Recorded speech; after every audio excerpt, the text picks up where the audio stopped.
Men's Life gives me the tools that I need to be a better husband, to be a better father, inside the home and outside. Looking back at my life, I used to skydive and I just was fearless. I think it takes a lot more courage to talk to guys at Men's Life and to really share your inner feelings. I think the great thing about Men's Life is that they let Aggies and Longhorns come into the room together. You've got a lot of guys that are just waking up early every Tuesday, that are rolling in, getting their coffee, and if nothing else, they're getting great fellowship. Even things like hugging each other, I wouldn't even hug the guys now, we all hug each other. I remember the first year there was a man who came through the parking lot who ran through every morning at 6 o'clock in the morning, and all of a sudden here were all these cars, and he asked the question, what gets so many men out this early in the morning? But there's something that happens. Even at 6 o'clock in the morning, there's a conversation that takes place. We have a lot of fun together. We joke together, we learn together, we grow together. It is lively beyond anything that has any rational explanation except for the hand of God. It was not mandatory.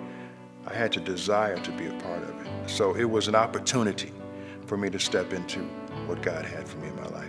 As a single dad, Men's Life came to me at a time that I needed those resources. Fathers, other men, grandfathers that could impart wisdom that I needed at a time that God worked through their lives and through the message and through the small groups that we broke into. Some people are comfortable with disclosing, some deep stuff. Other people may just absorb, may just take it in and don't really feel comfortable sharing, and that's totally fine. Those relationships are the ones that you'll remember. Life is about relationships, and there's no shortcut. I knew that there were some things that I had to do, and I could not sit and wait for them to come to me. I had to step out in faith. So no, it wasn't awkward. It was a wonderful, wonderful feeling the minute I walked in the door. The more I understood that, and the more I learned from Men's Life and understanding my role, empowered me to be a better man.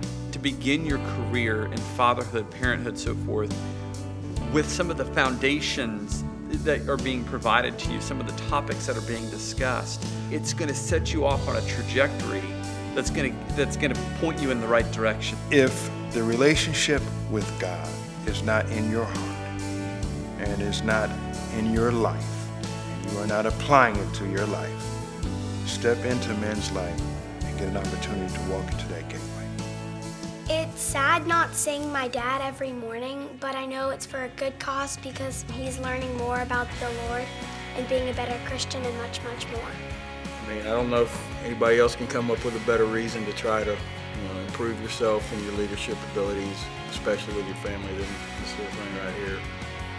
I'm told, I don't know if this is true, but I am told that just above the falls at Niagara, there are 2 signs stretched across the river. The first sign asks, do you have an anchor? And the second sign asks, do you know how to use it? Obviously, you need both in today's world because there are lots of currents, and what we're trying to do in Men's Life is to help them understand the anchors they have, understand what they know, and then help them to use them functionally at home and at work.